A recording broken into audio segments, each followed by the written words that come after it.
you spoke first. Your wish will be gone. Was it Philippa? Oh, who was it? Who said book? Anna.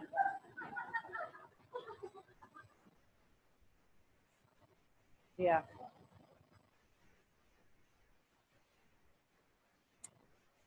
Okay. So lie on your back.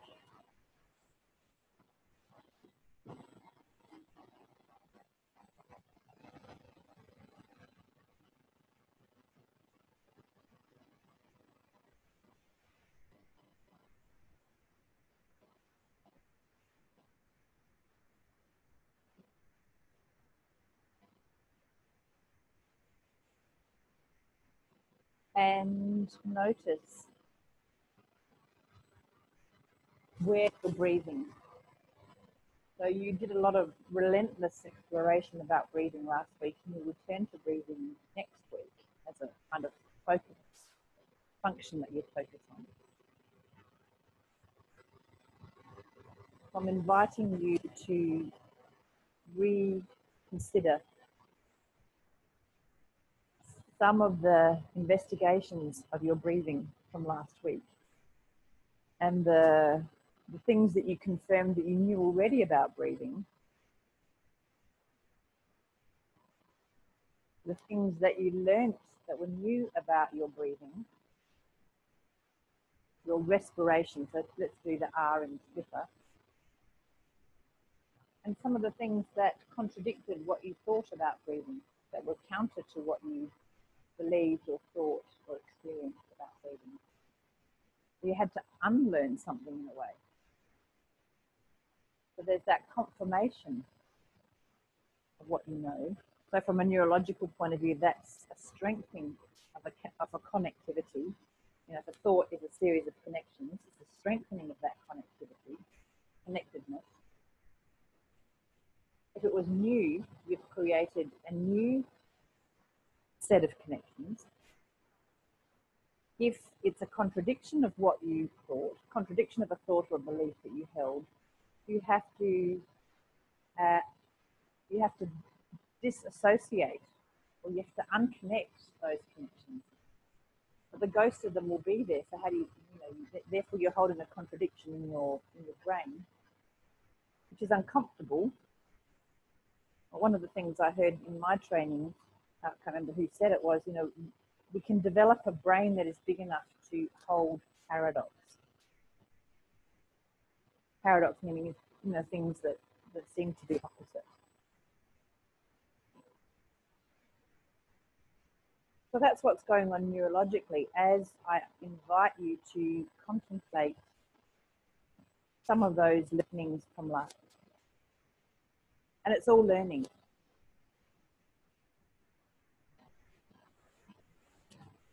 And you're supporting that by experiencing it in your body, knowing that your brain has that process that supports the experience of your body.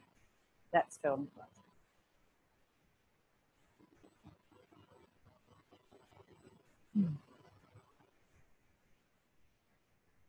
So what you might be experiencing, you know, it might be a difference in where you feel the breathing. It might be the rate. It might be the sequence of it. Like, does the breath move in the upper chest first, or the lower chest, or the right side, or the left side, or more the front or more the back?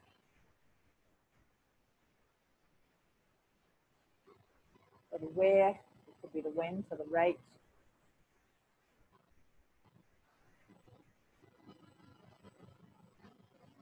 Different muscles might be activating. So if your belly's rising, it means your diaphragm's activating, pushing belly out. Belly moves out, it means it's able to let go.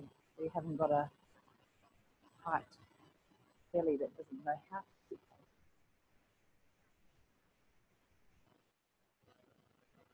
I have a different response to the aesthetic of having a flat stomach. I see someone with a really flat stomach, and I actually feel slightly out of breath.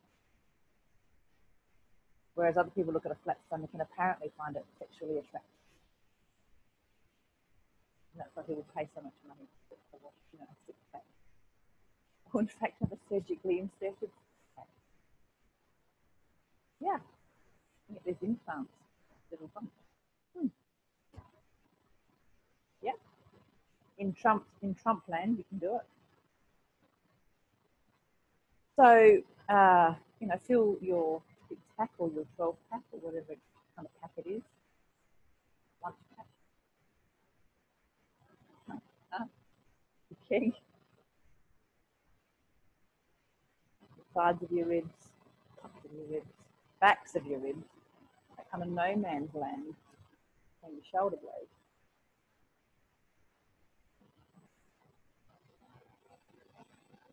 And then how does that sensation of breathing correspond to the scan that we did yesterday, which was this notion of, the front of your trunk and the back of your trunk and the curves there, the sort of banana. What's the influence of the breath on the curve of the front of the chest, front of the belly, back of the chest, lower back?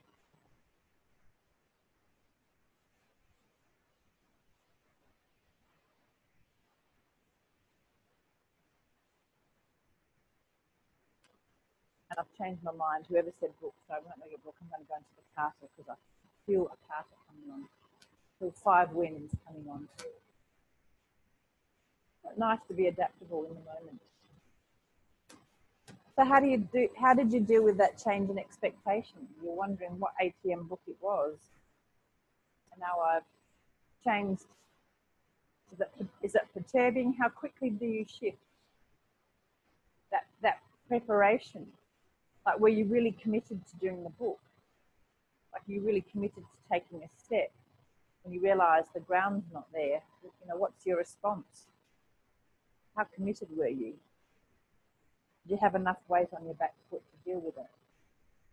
What's your response to that? And come up to sitting. And have your feet standing. And your arms are just hanging. The word here just says hanging, which means they can rest on the floor, but they're not committed to the floor. They're just dangling around somewhere.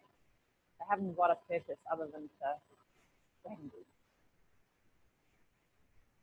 And notice how you're sitting. What are you sitting on? Obviously the foot on your mat, but in terms of your butt. And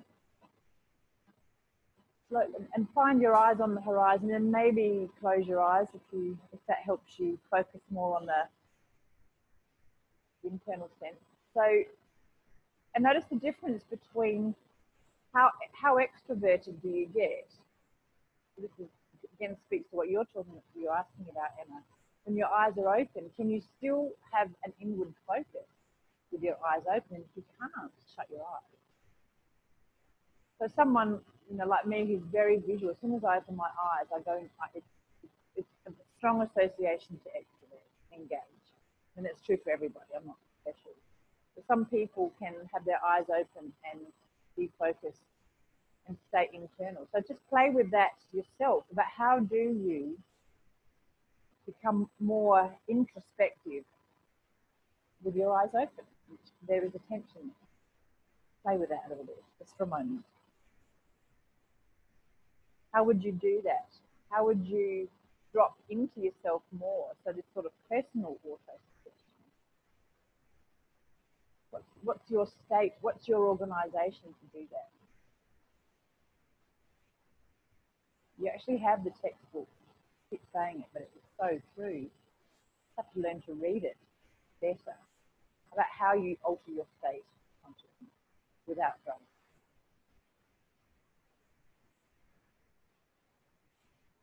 What do you do to your breathing? To your breathing, with your breathing.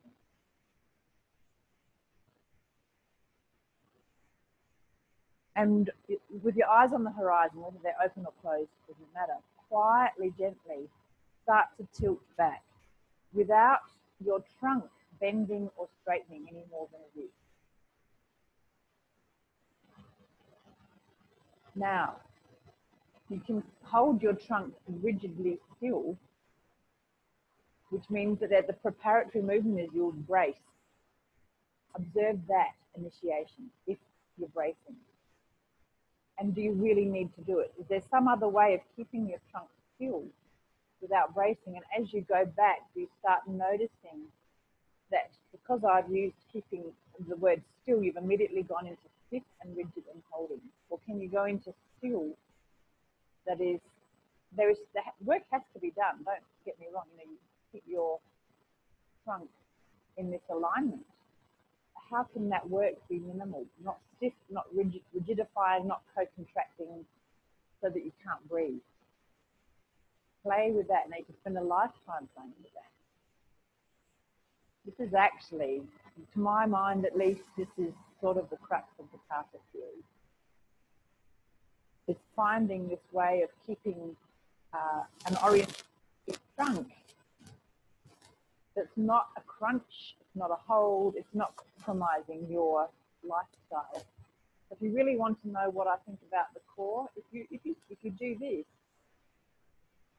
you don't have strength in your core, you have organization. And I wouldn't use the word core, I'd use the word trunk. And you're organizing yourself around your hip joint.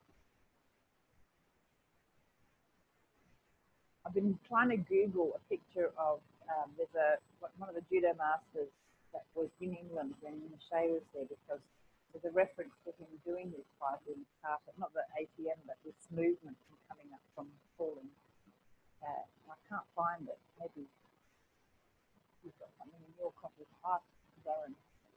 Not that I want you to emulate it, but so that you can see that the trunk isn't stiff, not planking. I put that word in there. There's an organization where the trunk is actually, it's dynamic, it's not moving, but it's still lively. It's not solidified as a quality. So again, for me to maintain that quality in my trunk, now I'm satisfied with a couple of centimeters of going back, and your eyes are on the horizon. So your head is the mobile adjuster, and there's not this big effort in the front of your neck. You're not using your neck to counterbalance. So if you want to put your hand up on your throat to feel, that's a great idea. And it's this swaying forward and backward and noticing any unhelpful, parasitic, territory, whatever movement. And there is work to be done here. You know, your trunk is not a lightweight. And so you might feel something right deep in the front of your hip socket, being a bit leading there.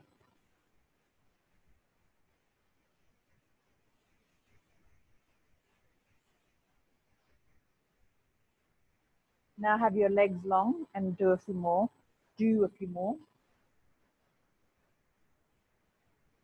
Couple, just to see yourself.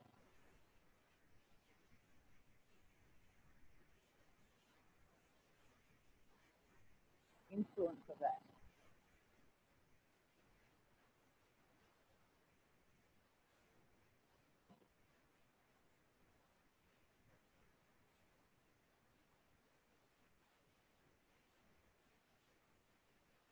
And quietly, without kind of interrupting your flow, as it were, quietly, gently notice the state, what's the tonus of the room? So the space that you've kind of collectively gone into. Emma, in particular, when you stay in your state, Emma, notice the quality in the room of where people are in that spectrum of deep concentration, and how beautifully you've all gone there, right? So you know how to get yourself there. Really, marvelous. Okay, good. Keep your legs long and just wrap your arms around yourself. Give yourself a hug, and just do it quite fast, forwards and backwards, with your trunk not really changing shape, and just rock yourself slightly autistically.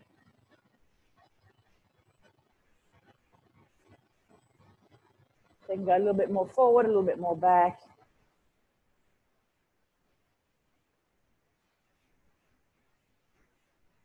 And again, notice what's happening throughout you. there any holding in the leg or not, or is it purposeful or not? And then slow it down and slowly. So change the tempo, and notice that changing the tempo will change the muscles that are working or not working. So when you go fast, a lot of muscles can switch off because you're using momentum. Notice that shift in the quality of your state of being as you go from fast. But actually, you went fast and you stayed inside. You stayed in process. So some people, when they go fast, they can't switch. Leave it, lie down and rest.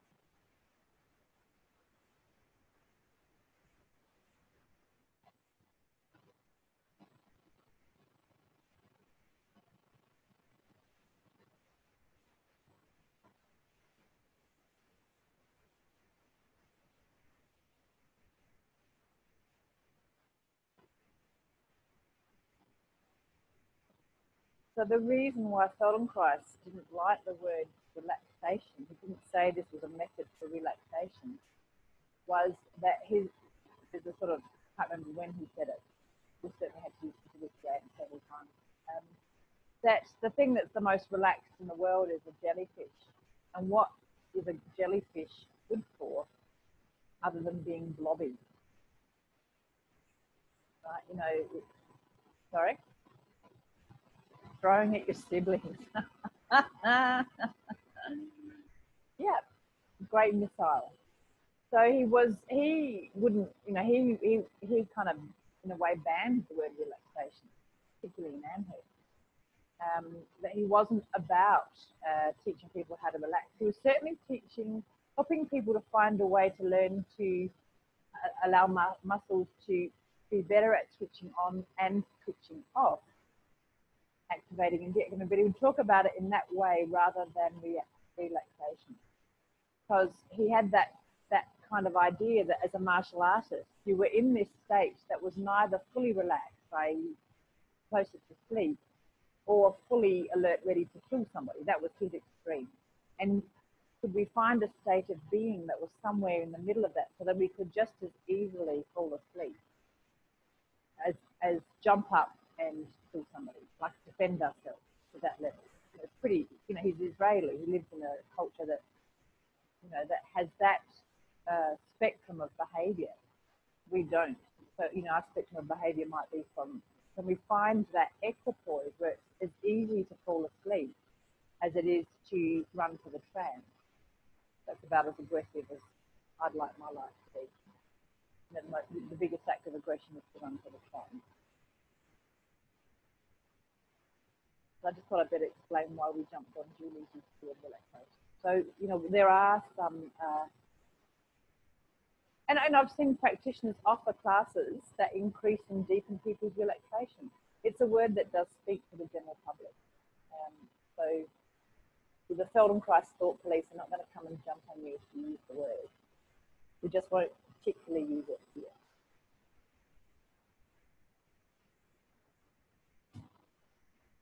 Come back up to sitting. And have your legs long in front of you. If you need to have a little bit bent, because this is, you know, that's fine. You just decide for yourself. And begin again to lean back a little bit, maintaining, so you're on your sit bones, and maintaining that kind of organization of your trunk, the alignment of your trunk, if you like. Start to lean back and forward without changing the trunk itself. And finding what's acceptable in terms of not rigidifying the trunk. So you can still breathe. The eyes stay on the horizon, whether they're open or closed. And now take your hands behind your back and hold each elbow. And continue to take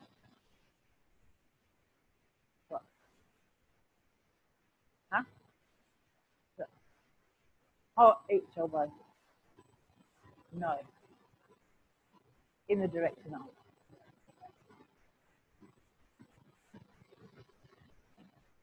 Yeah, I'm just holding behind your back. Slowly go back as far as you feel satisfied.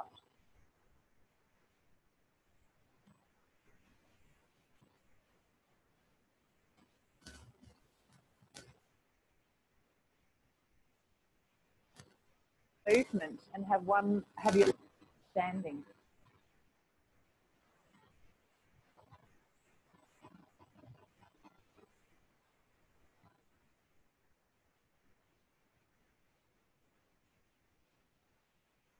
And the next time you go back with the intention of your left elbow going closer to the floor, as if you're going to lean on it.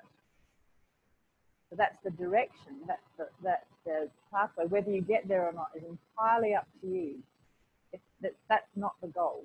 Right? Remember, the goal is not to have your elbow on the floor, but to perfect, let's say, the pathway in that direction in terms of quality.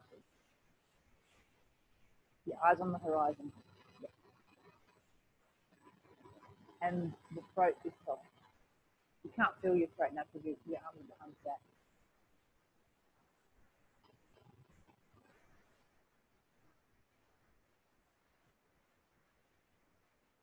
And whether your elbow goes onto the floor or not, so this is now going to become a bit of a circular movement. You're on your left elbow, you go then the right elbow in the direction of the floor. So you take yourself more symmetrical, and then left elbow comes up, and then the right elbow comes up. So that circular motion of the trunk. Now you can still do the circular motion without touching the floor in that direction. So you're leaning more to the left, leaning straight back, then more to the right, and then up. So you're swaying around your hips and breathing and keeping your eyes on the horizon, open or closed. That's all. And breathing. Did I say breathing? Yeah. The left leg, the left foot is standing.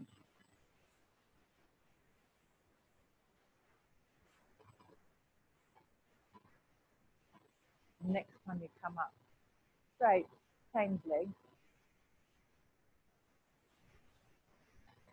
And do the same thing, but with the right elbow leading.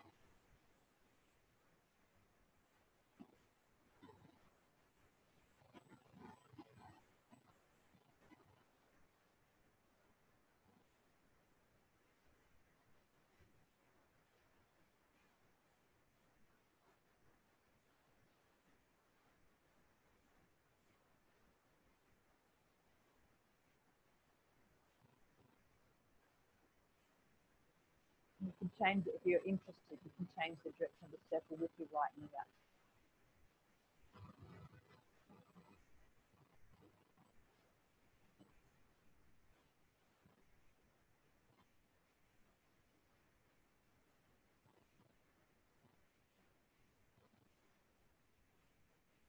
Have a rest.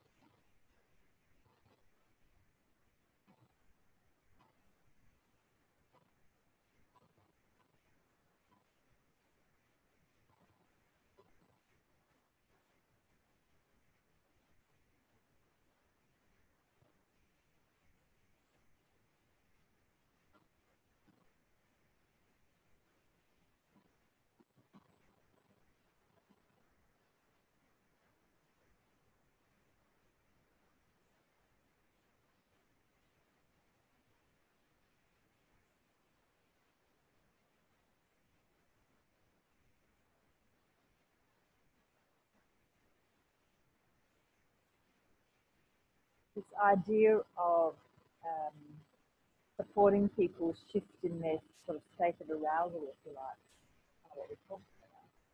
When before I did the bottom class training, I used to teach relaxation classes, and a couple of my friends were quite interested, so they, we were sitting around on the couch at home one night and said, okay, well, I'll go to a relaxation class with you. And it was the biggest disaster ever because I could use exactly the same language. I didn't change. I have the same skills, same knowledge. But their expectation of me just could not traverse that gap. So there's always, I'm just, contemplating in this question about how, the tools that we use to influence these states. And, sometimes there are situations in an environment that doesn't work. And in this instance, my friends don't see me in that light. And they couldn't reconcile, my change of voice, and pitch, and tone. And they couldn't get away from the Susan that they knew. This different. I think it was a very interesting, very informative lesson for me about the student-teacher relationship, if you like, and the multitude of things that go into creating environments that's conducive to these kinds of exploration. Could I change their perception of me now? I don't know.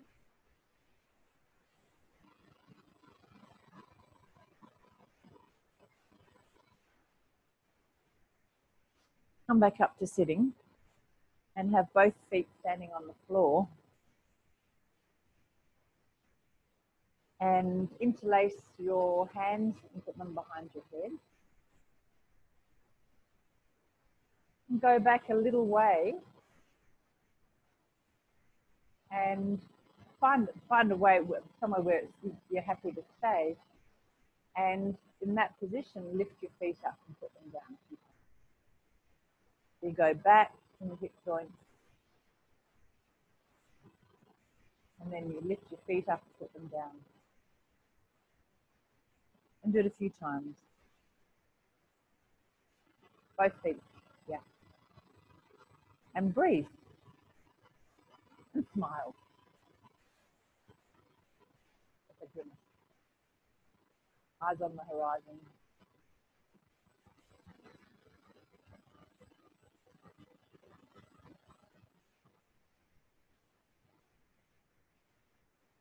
Then move your hands down to put your hands on top of your pelvis. So, lay language would be put your hands on your hips. You now all hopefully know that these are not your hips, top of your pelvis. So your elbows are somewhat pointing backwards, somewhat. More defiant that way. Feel the difference between that. Now, feel that, why have I said elbows pointing back? Feel the difference that it makes in your chest, or that can make in your chest, right? So be a bit defiant, that's it. There's a big change in emotional, like when I'm looking at you as a class with your elbows out to the side, here and then here, there's a real change in mood. Anyway, I digress.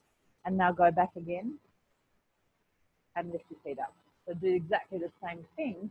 You just did, so you're leaning back, feet are on the floor, you stay there and you lift your feet up in that position. And breathe.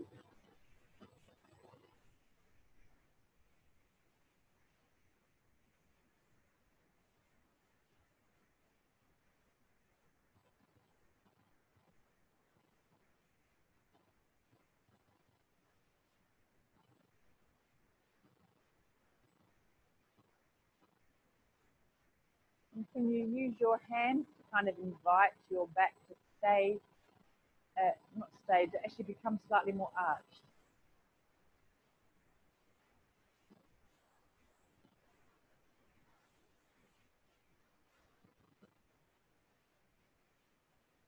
Leave your feet on the floor to explore that bit if you like. Just too many things at once. So in that position, that's it. Yeah. So your feet stay on the floor. And then with your back slightly arched, so keep going back onto your right elbow, or in the direction of your right elbow. You can use your legs to kind of counterbalance.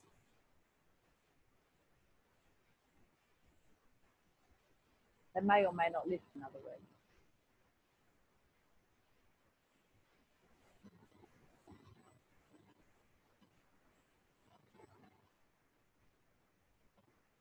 You can can experiment with falling onto your elbow. You know, that's interesting. Then, of course, you feel that the grunt that you need, because you haven't got that reversibility in the last little bit. But, you know, explore the territory. Not going to get a F to have a fall.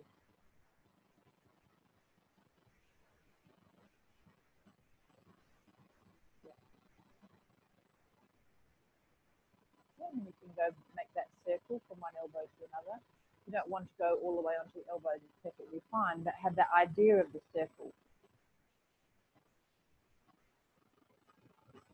Huh? Because they can go, they start on the floor, but you can use them to counterpoise it. If they come off, it doesn't matter.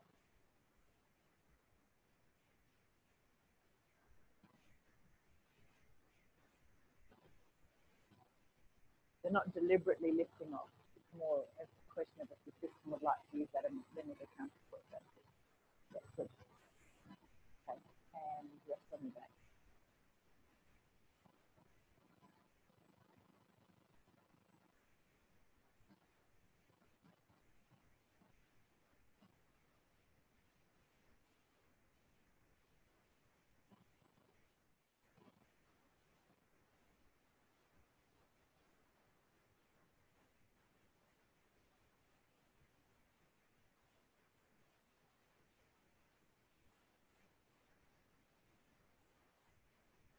So if I let you enter into my process a bit as a the student teacher of this series,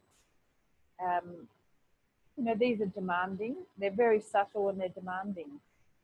As a teacher, when I'm watching you as a group, I make a decision about how fast to pace, but I can't use the whole group because the group is now quite people are taking rests earlier, and there's not the homogeneity, there's not the sameness in the group.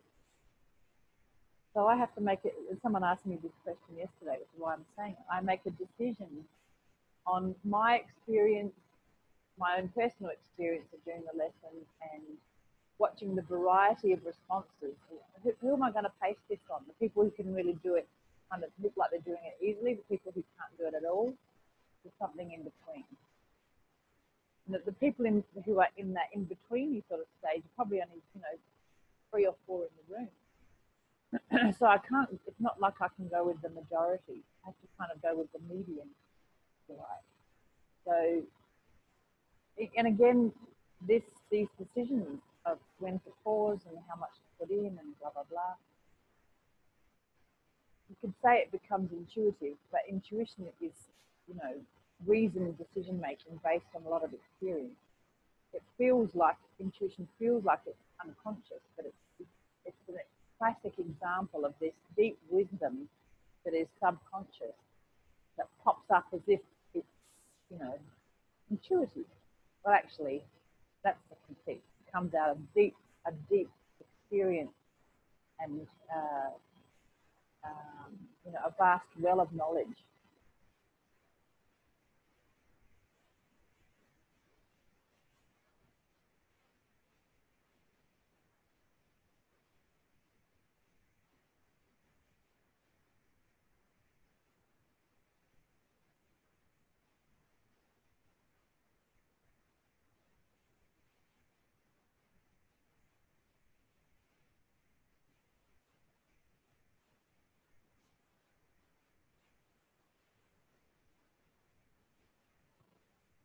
Come back up to sitting and have your feet standing, and hold on to your elbows, but now with your arms up behind your head, or not. You can't get to the elbows. That's fine. But your head is in front of your arms in some way, and your hands are holding on somewhere comfortable on your arms. So your arms are crossed behind your head now instead of behind your back. Be gentle on your neck. So this will mean that it's slightly harder for you to keep your eyes on the horizon. So just adapt.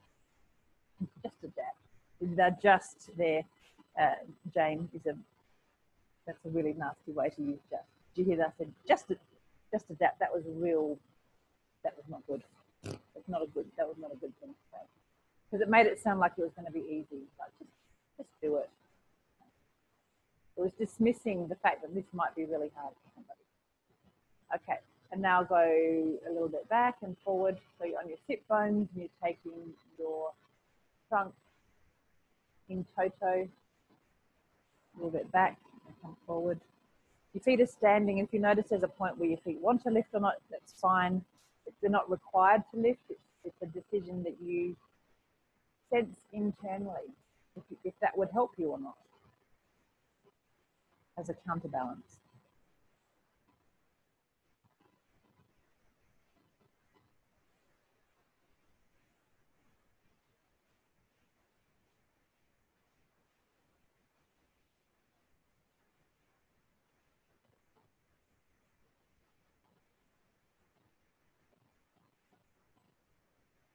Leave that and come up onto your knees.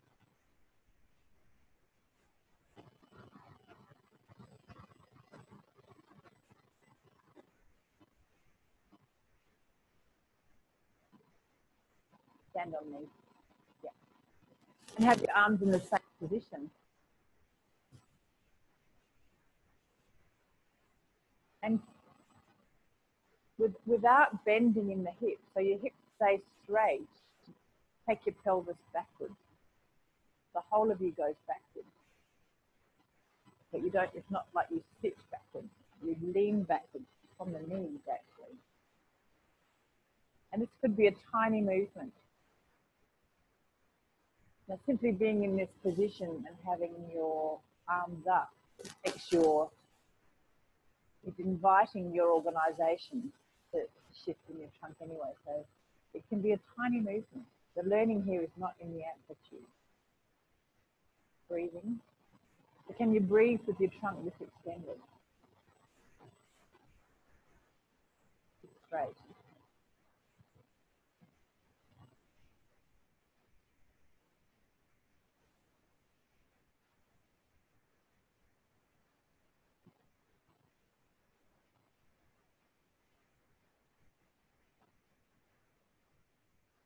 Now have your arms going forward at shoulder height, so the legs come forward in front of you, and continue the same movement.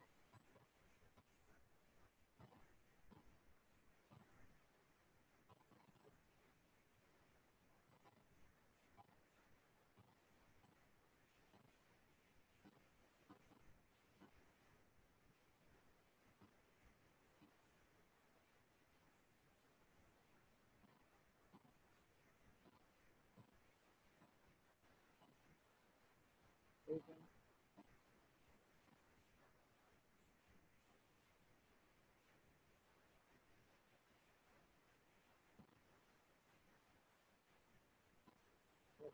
And slowly roll down into your back and neck.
So again, if I jump into the meta process of my exploration here, You know, Jane said early in the week something about, you know, what she's realised in the ATMs when you know, when you can't do something, that's where you notice what your habits are. So it's not a surprise to me that this is a challenging series for me, because a lot of people who are hypermobile, like I have been, our proprioception is not very good, actually. And we know where we are in space because of when we get to the end of our range, like literally the end of our tether. And you work with clients like this. And for those of you who feel like you're actually on the, you know, the stiff side of things, you want to be mobile and flexible. Well, I tell you, it's a double-edged sword. Because of this problem, a lot of people who are hypermobile, who have a lot of flexibility, just have no idea where they are in space. And we only know where we are when we get to the end. So we often live at the end of our movement. And so in ATM, where we're very rarely at the end of the movement, it's quite a challenge.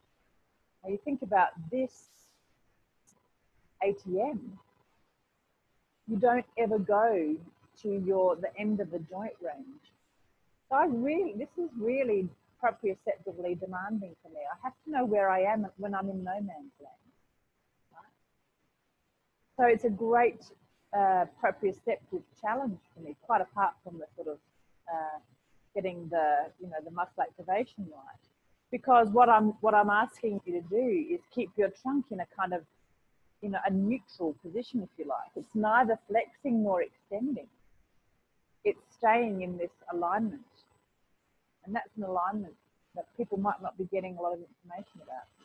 So what I'm telling you this is, it's just another perceptual set. For those of you who, you know, fall into this kind of category, you know, maybe you know what I'm talking about. For those of you who, you know, had yearned to be really flexible, maybe I'm saying think again, you know, and ultimately, what am I saying to you? That any state of being has its pros and cons, and that's why we don't get into the state of judging. So we don't say, oh, people who are really flexible, they're the great students in the class, you know, because they have some barriers to overcome as well, right? So don't worship flexibility. Don't damn it either. Just like we don't worship stiffness and we don't damn it either. It's just how it is. You know, these things are how they are. Okay, so come up to sitting and have your feet on the floor in front of you. Your hands on the top of your pelvis with your elbows going backwards. Top of the crest of the pelvis, so it's right at the waist. That's it. And your thumbs can be behind. And so your thumbs can be there a little bit to just remind your back to stay, not round backwards. You don't have to, you know, arch extremely forward. Now, maybe that's your kind of cue for your proprioception. Behind, so voice is thinking about, is it? Back more in the direction of your right elbow and make that circling movement. But whether you decide to go all the way back to your elbow and then the two elbows and then come back up off your left elbow, whether you touch the floor or not is up to you. But you get the idea of this circling back to the middle, to the left, and then up straight again. That's it.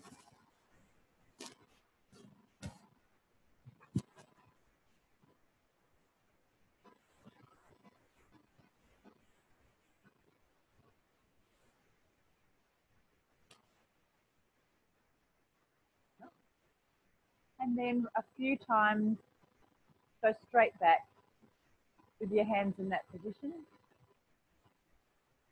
as far as you feel compared to the beginning of the lesson. Then have your arms just dangling, which is the way we absolutely started. So your arms are just there as a Christmas decoration, dangling. And feel the backward journey and the forward journey. Yeah. So what's success for today for you? I have no idea. You know, this is an internal, this is your process of setting your own success. You're not, the success isn't satisfying the teacher. How do you find success? How would you define that?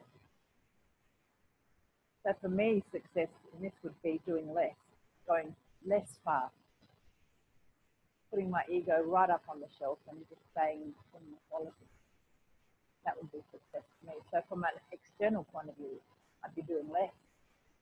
That's me, right? That's my process, not yours.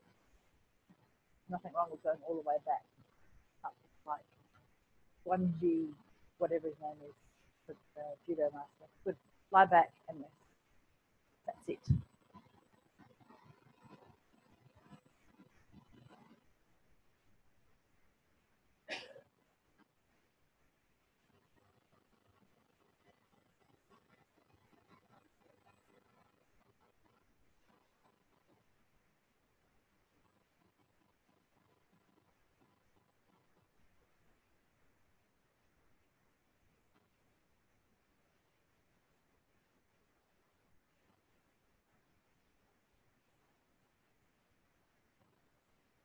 I've given you a, I've got out of time with the tea break.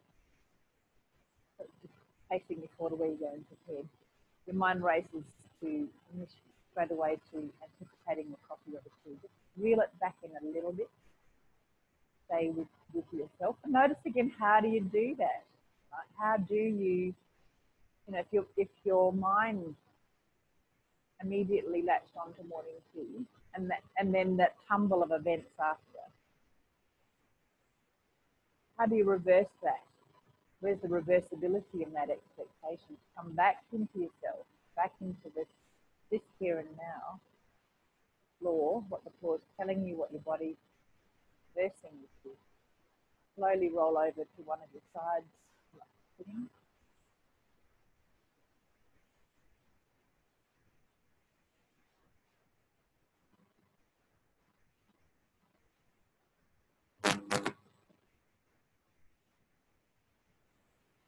And then standing. And give your system time to adjust. So again, maybe too much information about my process. But this, because I am seriously reorganizing, particularly my belly wall, for 2 nights in a row, I was quite nauseous after this, right? I was really changing the muscle tonus in my belly wall. And the first night, I thought it was because my friend had given me these brownies, which she warned me her son had been vomiting. He didn't actually eat them. So, it wasn't that. I thought maybe it was auto-suggestion. She put this idea of nausea in my head and I felt nauseous. Second night, same thing after my machinations on the floor. So, muscle activation patterns and the gut that lies underneath them.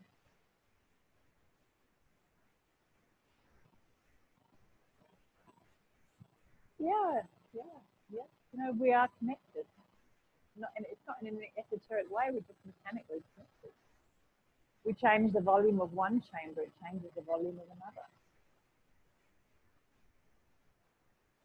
Quite apart from the change in blood pressure if people go really deep. Okay, good, and walk so that you bring yourself somewhat back into this bigger space.